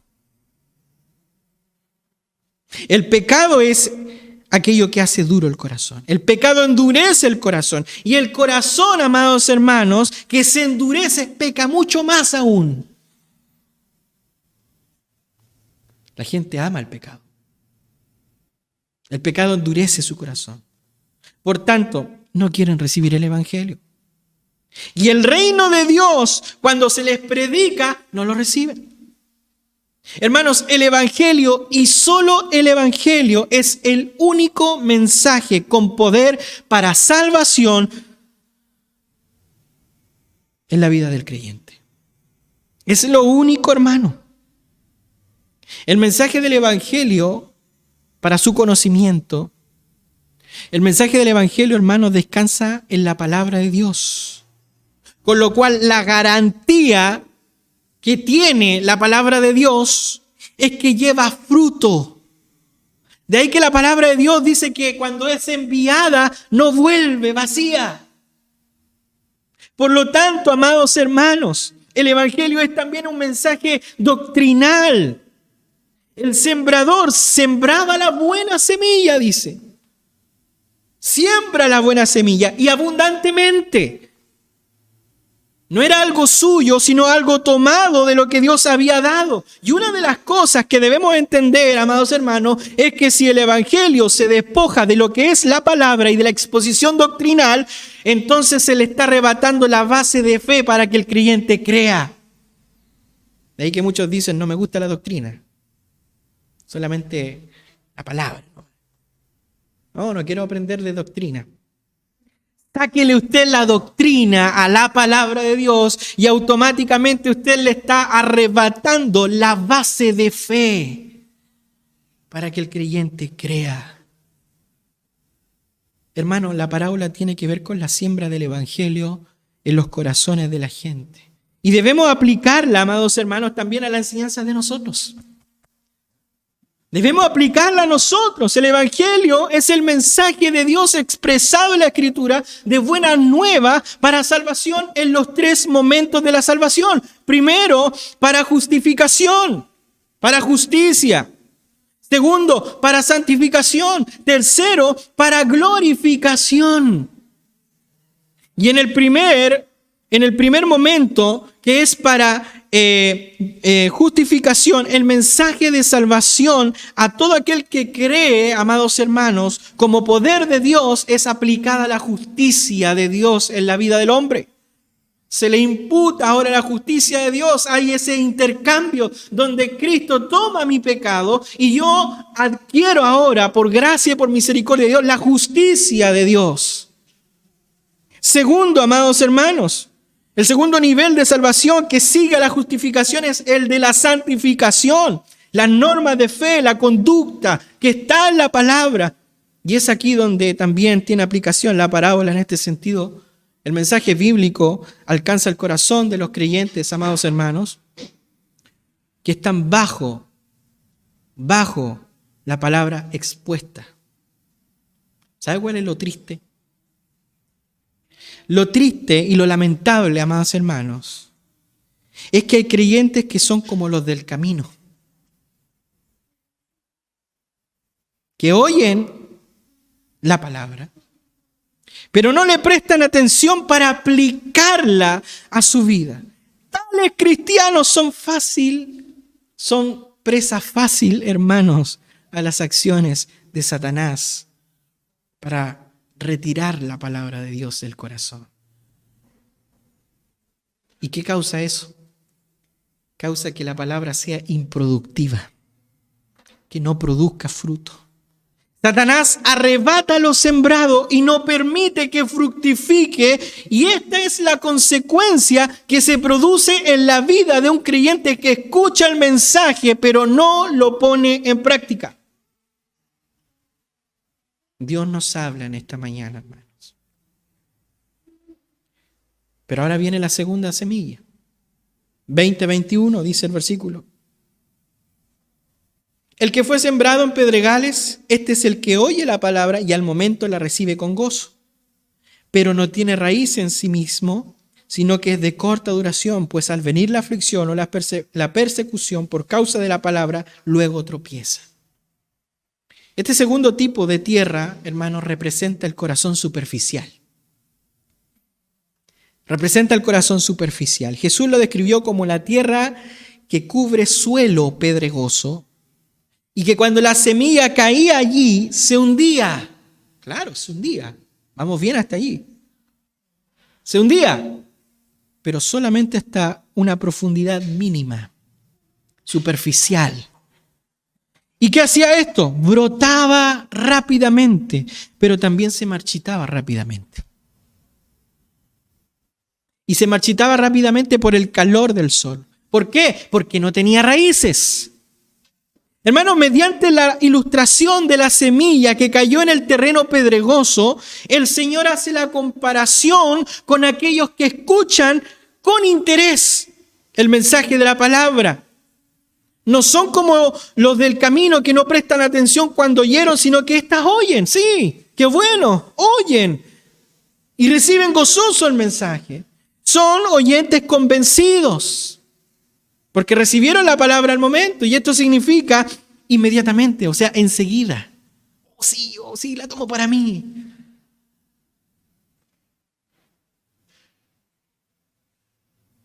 Y todo hace resaltar, hermanos, que la idea de un mensaje aceptado por esa persona es solamente un mensaje aceptado sin reflexión, sin tomarle el peso, en la cual la persona impera ahora solamente en la emoción que producen sus palabras. Los convencidos, amados hermanos, son amantes de las emociones súbitas. Son los más propensos a manifestaciones de fe aparente. Que luego de que vienen las dificultades, quedan como meras profesiones que hicieron, carentes de una realidad, carentes de un contenido. Estas son las personas que reciben el mensaje con prontitud y expresan su satisfacción y hacen promesas a la ligera. No, si yo te voy a servir, Señor. Hacen promesas a la ligera porque no han profundizado en lo que están haciendo. No han reflexionado, reciben la palabra con gozo, y estos son aquellos que expresan su satisfacción por el mensaje oído. Son aquellos que alaban al ministro por el sermón que predicó. Son aquellos que afirman haber oído un mensaje con profundas verdades. Son los que agradecen con palabras el mensaje pronunciado, pero no lo atesoran en el corazón. Son los que aceptan el mensaje intelectualmente, pero no lo han trasladado al corazón para hacerlo vida en ellos. Son meros profesantes, sin importar por cuánto tiempo estén involucrados y aparentando ser verdaderos creyentes. Son personas, hermanos, que conocen la palabra y se sienten llenos de satisfacción con un buen sermón, pero que nunca en realidad es aplicado a sus vidas. En su corazón, lamentablemente, se alberga el germen del pecado que expulsa y empuja al exterior, hacia afuera, la palabra recibida. Pero en algún momento, hermanos, este tipo de personas se van a detener. Gálatas, Pablo le llama la atención a los Gálatas porque estaban en esta condición. Pablo le dice en Gálatas 5:7, ustedes que corrían bien, ¿quién los estorbó para no obedecer la verdad? Hermano, tú que servías bien en la iglesia, tú que deseabas cantar, tú que deseabas predicar, tú que deseabas hacer muchas cosas en la iglesia, ¿quién te estorbó? Estos son, hermanos, los que son de corta duración, como dice el texto. ¿Y sabe por qué? ¿Sabe por qué se detienen? Porque mire lo que dice el versículo 21, aquí está la respuesta. Porque no tienen raíz en sí mismos, sino que es de corta duración. Pues al salir o al venir la aflicción o la persecución por causa de la palabra, tropiezan.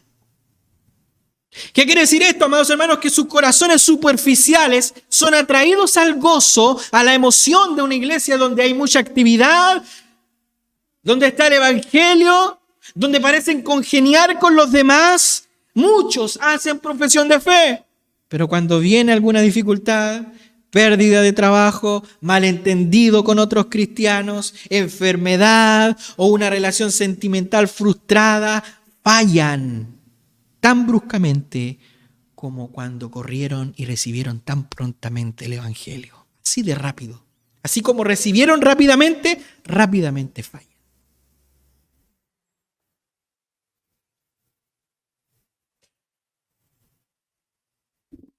Una de las cosas que debemos entender es que lo que es emoción en lugar de conversión dura poco, hermanos. Lucas capítulo 8, versículo 13, dice el relato de la misma parábola. Estos son los que crecen, pero por algún tiempo nomás. ¿Sabe lo que estropea la vida de estos? Que son meramente profesantes, no son convertidos. Y la condición de por qué, amados hermanos, no duran es porque no tenían raíces en sí mismos, dice el texto. Y con toda seguridad tenían buenas razones, buenas intenciones para sentirse gozosos, pero no habían pasado de eso a su experiencia personal solamente. De otro modo, hermanos, eran convencidos pero no convertidos. Y una de las cosas que quiero aclarar, amados hermanos, es que solo el que tiene verdadera fe, ese es el que persevera.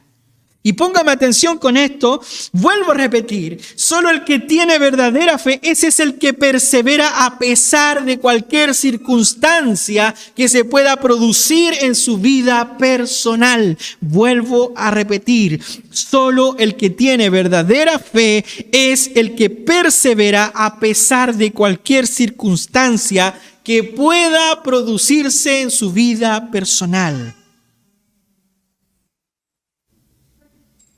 Hermanos, pongan atención.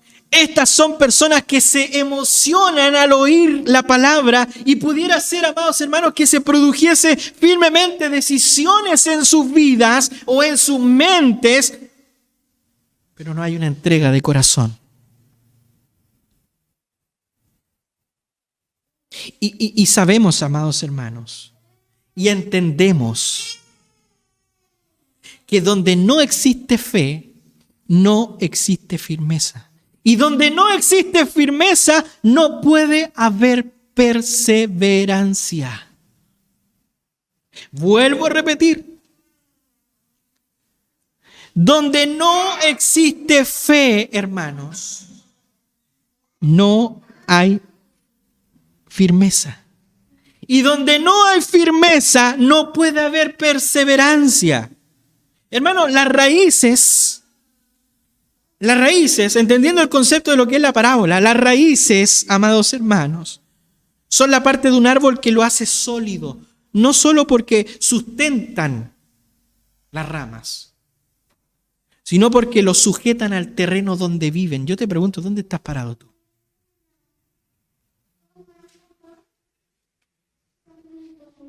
¿Dónde estás enraizado tú? ¿En el camino donde las aves vienen y te hacen pebre? ¿Eres de los que están en las piedras, no es cierto, allí, de gozo corto, no duradero? Vienen las aflicciones y arrancas de los primeros. ¿Dónde estamos enraizados?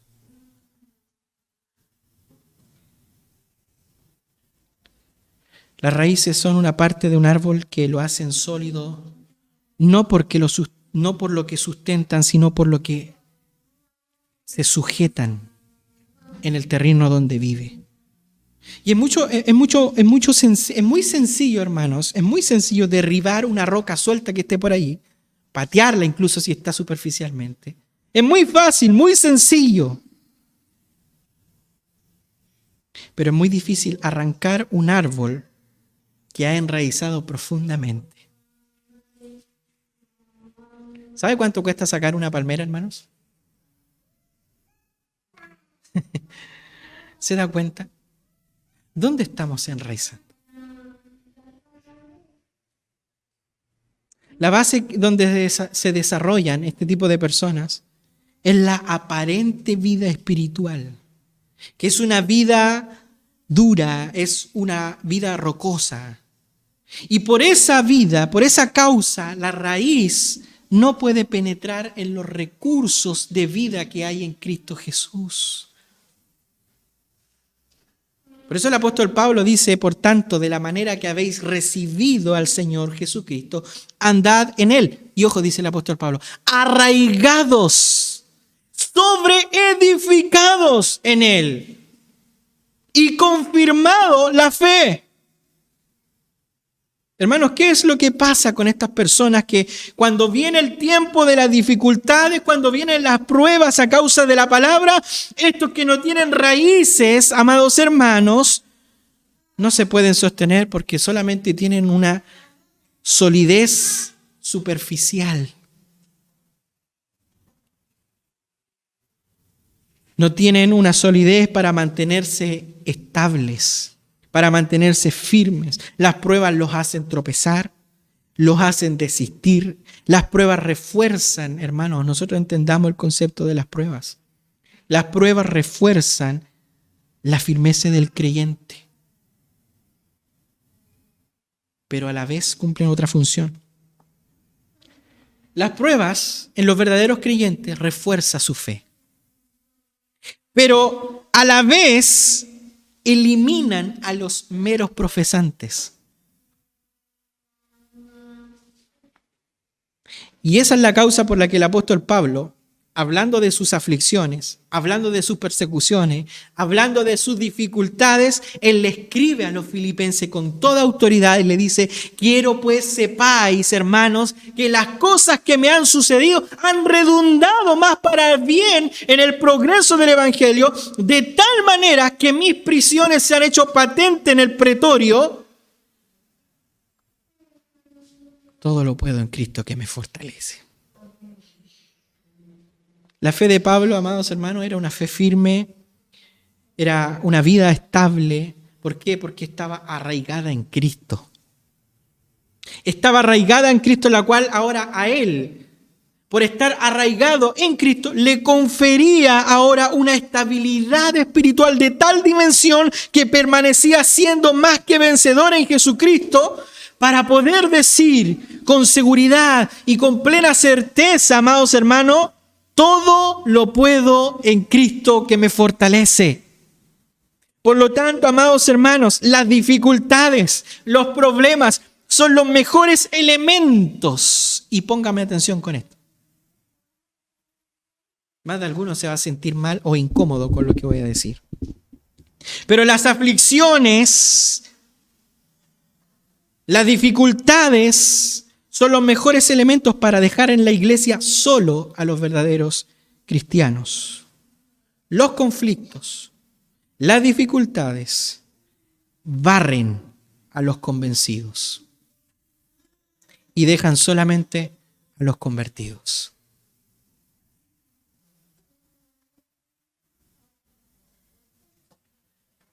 Estar en la iglesia repitiendo las cosas que uno oye decir a los demás, no le hace a un cristiano.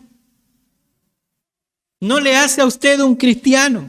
Hermano, usted puede tener un corazón superficial. Usted puede ser una tierra pedregosa, donde la semilla no ha enraizado. Como aplicación general, esta parte de la semilla, para los creyentes, hay algunos que su comportamiento es como la semilla sobre pedregales. Hay muchos cristianos que se comportan así. Son personas que oyen la palabra, la reciben como algo bueno, algo necesario, acusan de emociones profundas ante la enseñanza, ante la predicación, la retienen por algún tiempo, pero lamentablemente, amados hermanos, son creyentes que oyen, pero no obedecen. Son creyentes que oyen, pero no obedecen. Entienden, sí, entienden qué es lo que es correcto para la vida. Pero el problema de ellos es que como son tan superficiales, no ponen en práctica lo que oyen. Hermanos, gente de emociones que parece que toman incluso la delantera a los más comprometidos, son aquellos. Pero el final de esta persona es triste, porque no son capaces de mantener la firmeza aparente frente a las dificultades de las pruebas. Y debe tenerse en cuenta, hermanos, y muy claramente, que todo creyente, yo le hago una pregunta a ustedes. ¿Quieren vivir conforme a la palabra del Señor? ¿Sí o no? No lo escucho. ¿Quieren vivir conforme a la palabra de Dios? Bueno, la Escritura nos dice que el que quiere vivir conforme a la palabra de Dios padecerá persecución. Y no estoy hablando de que te van a cortar la cabeza, hermano, que te van a cortar que te van a azotar por ser cristiano. Muchas veces nos persiguen los problemas, las dificultades. Por lo tanto, el que quiere ser conforme a la Escritura, a la palabra nos dice que padeceremos persecución. El compromiso del verdadero cristiano, hermanos, pasa por asumir la fidelidad a la palabra, aún, ojo con esto, aún a costa de la vida. ¿Somos fieles a la palabra del Señor? ¿Aún a costa de la vida? ¿O preferimos quedarnos en casa? Dios nos ayude, amados hermanos. Los grandes árboles no se hicieron en pocos días, hermanos. Los árboles difíciles de sacar no se hacen en pocos días. Solo los juncos, ¿conocen los juncos ustedes o no? Solamente los juncos crecen aparatosamente, pero se extinguen pronto. Se desarraigan pronto. Hermanos, las pruebas son concesiones de la gracia para que el creyente que tiene verdadera raíz la introduzca cada vez más en Cristo y sea continuamente en Él y por Él. Versículo 22. El que fue sembrado entre espinos, este es el que oye, dice la palabra, pero el afán de este siglo y el engaño de la riqueza ahogan la palabra y se hace infructuosa. Este es el tercer tipo de persona, de tierra, de corazón, que representa, amados hermanos, un corazón ahogado por las cosas, ahogado, amados hermanos, por la vida, la siembra hecha en terreno espinoso, hermanos, o entre los espinos, como dice la Escritura, representa, amados hermanos, un tipo de gente que también oye la palabra. Sí, la oye, pero sin resultados fructíferos.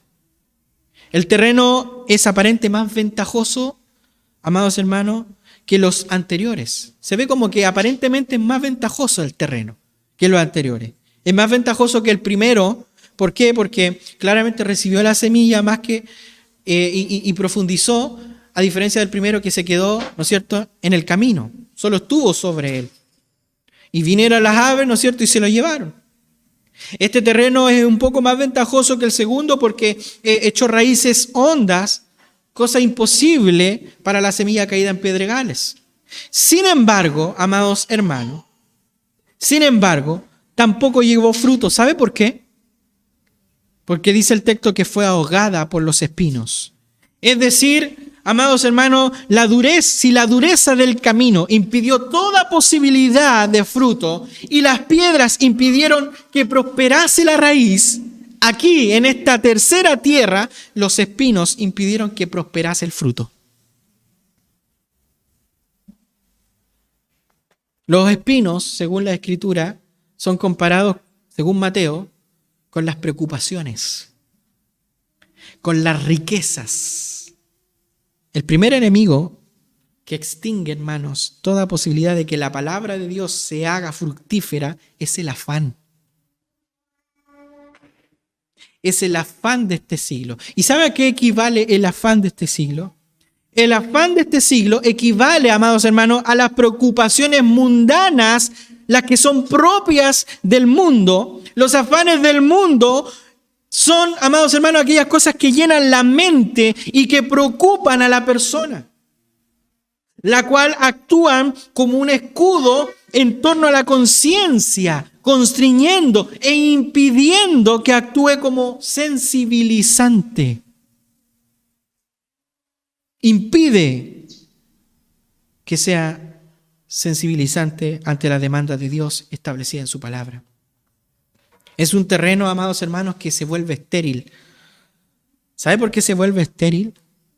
Y de hecho está descrito en la Escritura como una tierra que va a ser maldecida y que va a ser quemada. Dice, el hacha está puesta a la raíz del árbol y está pronto para ser cortado y ser quemado y lanzado al fuego. Así es el que no produce frutos. Es un árbol maldito, un árbol que no da fruto. De hecho, Jesús maldijo ¿qué? A la higuera. ¿Por qué? Por no producir frutos. Este tipo de creyente, este tipo de tierra, este tipo de corazón, hermano, se vuelve estéril. Las preocupaciones por cosas que son transitorias, que son pasajeras, nublan la verdadera visión espiritual que finalmente va apartando a la persona de lo único que es verdaderamente necesario: Cristo. Hermanos, esa era la circunstancia por la cual motivó la advertencia de Jesús a Marta, la hermana de María y Lázaro. Ya que por el afán, por muchas cosas, le hacían poner a un lado lo que realmente era provechoso. Yo les pregunto a ustedes, ¿no es provechoso esto? ¿No es provechoso para nuestra alma el alimento que nosotros recibimos? Entonces, ¿por qué nos afanamos? Porque hay cosas más importantes que ocupan el lugar de Dios. Hoy día incluso, hermanos, el miedo ante esta pandemia ocupa el primer lugar en nuestros corazones. La gente le tiene más miedo al COVID que a su propio pecado. Dios nos ayuda a poder entender, amados hermanos. Por lo tanto, este tipo de personas son ahogadas, amados hermanos, por estas cosas temporales que impiden el crecimiento fructífero de la palabra. Por lo tanto, el segundo elemento que hace infructuosa la palabra se describe como el engaño de las riquezas. El problema, quiero aclarar esto, el problema no está en las riquezas, ¿ya? Sino que en el engaño de ellas. Ahí está el problema. Es decir, poner la confianza en ellas. Ese es el problema. Poner la confianza en ellas y convertirlas en un objetivo prioritario para la vida, tratando de conseguirla a cualquier costo. Una de las cosas que debemos entender es que la principal tragedia de las riquezas, amados hermanos, es que no pueden comprar la paz. Las riquezas no pueden comprar la felicidad. Lamentablemente hay cristianos cuyo propósito en la vida está en conseguir mejores posiciones sociales, en tener riqueza material, en tener un trabajo donde gane harta plata.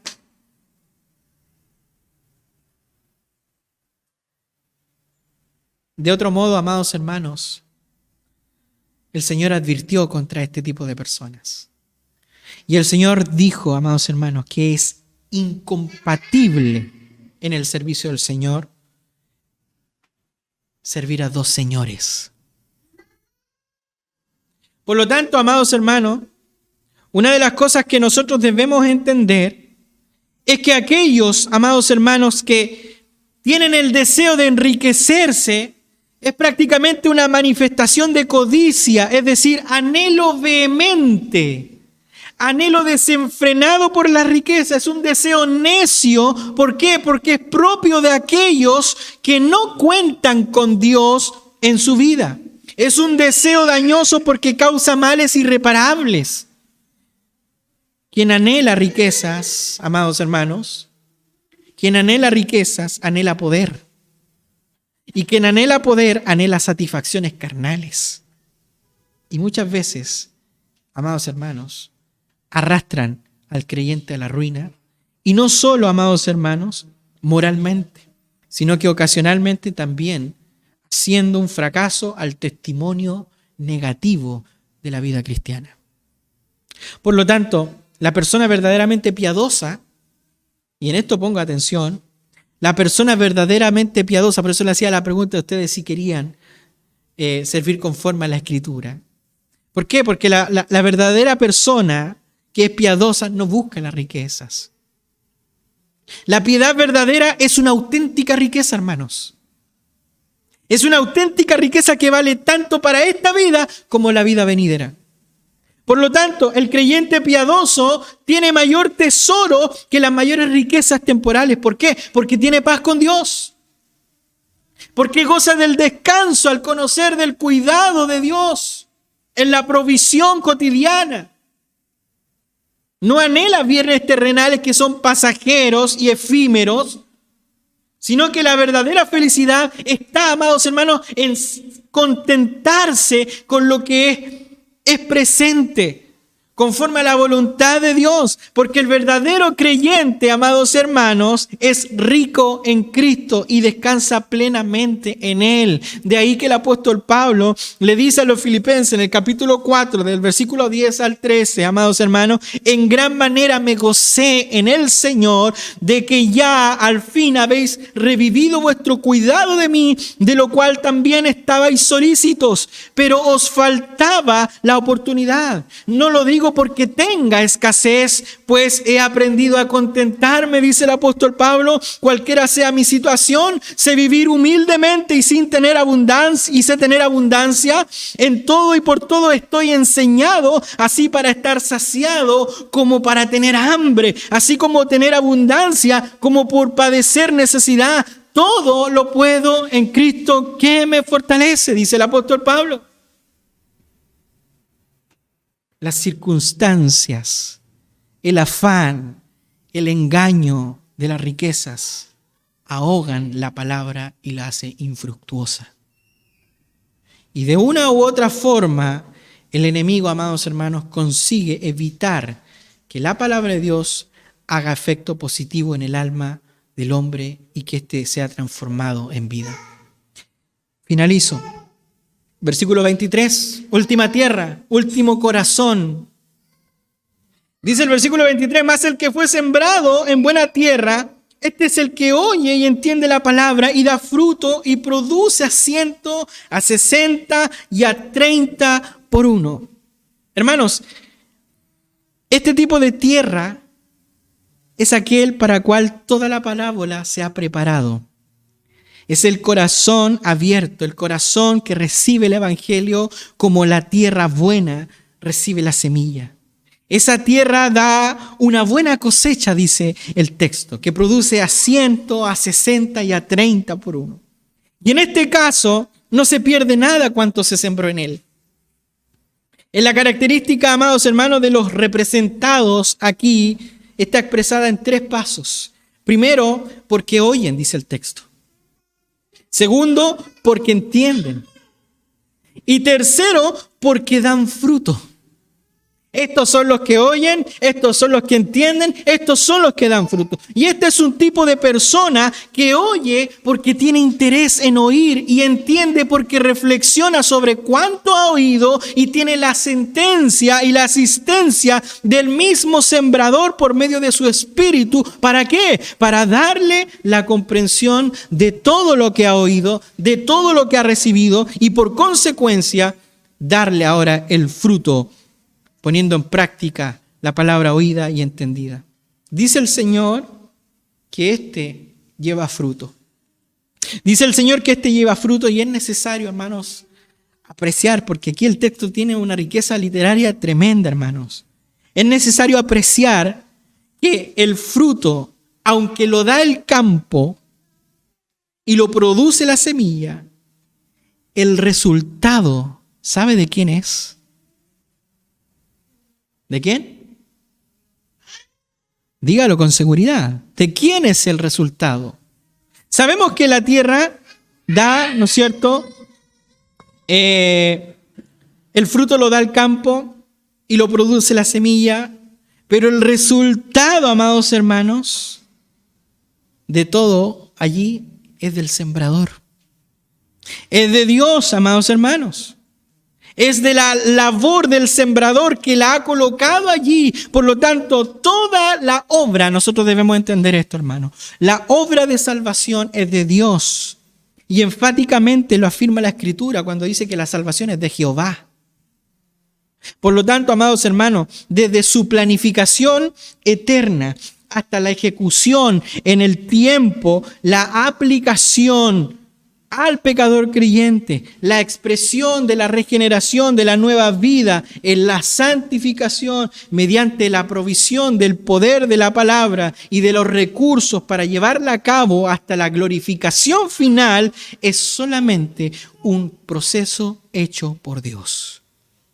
Por lo tanto, sin duda, amados hermanos, la acción de Dios para preparar el camino del campo, para la recepción de la palabra que contiene el mensaje de salvación, es llevado a cabo por medio del Espíritu Santo.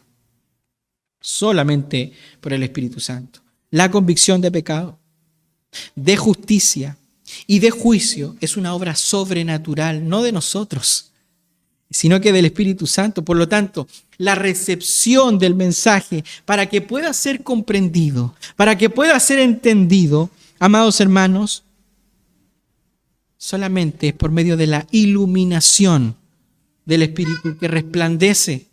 Y no solamente resplandece desde afuera, sino desde el interior del corazón del hombre.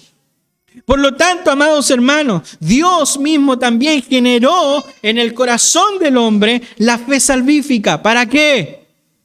Para que depositándola en el Salvador, el hombre pueda ahora renunciar al yo y entregarse al Salvador y alcanzar ahora vida eterna. Y para eso, hermanos, se requiere una obra sobrenatural.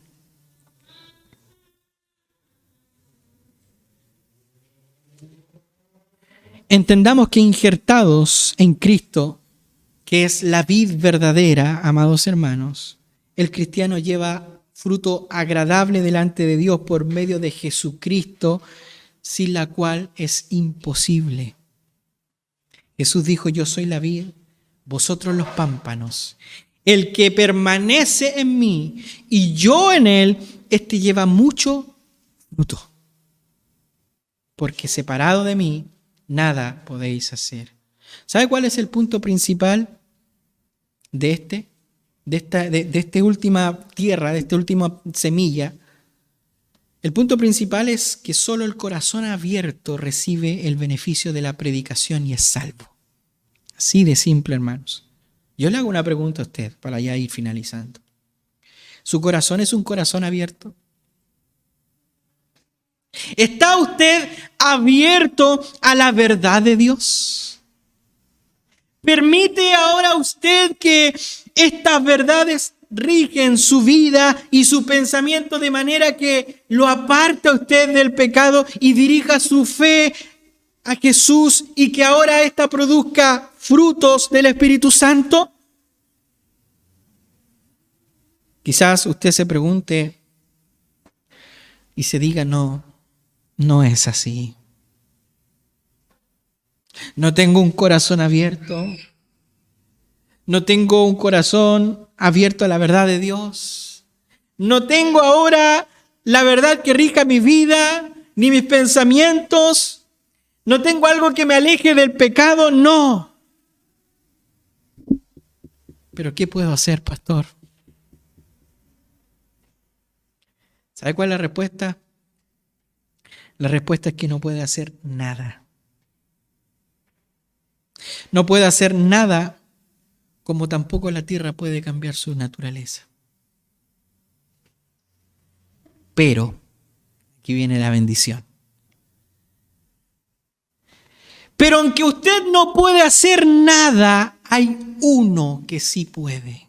Gloria al Señor. Y ese es el bendito jardinero divino. El bendito sembrador divino. Él puede aflojar la tierra dura. Él puede arrancar las piedras. Él puede quitar los espinos. Y esa es la esperanza que usted puede tener del jardinero, no de usted mismo.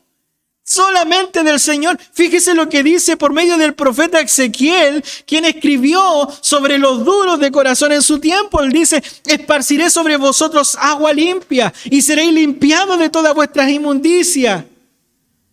Y de todos vuestros ídolos os limpiaré.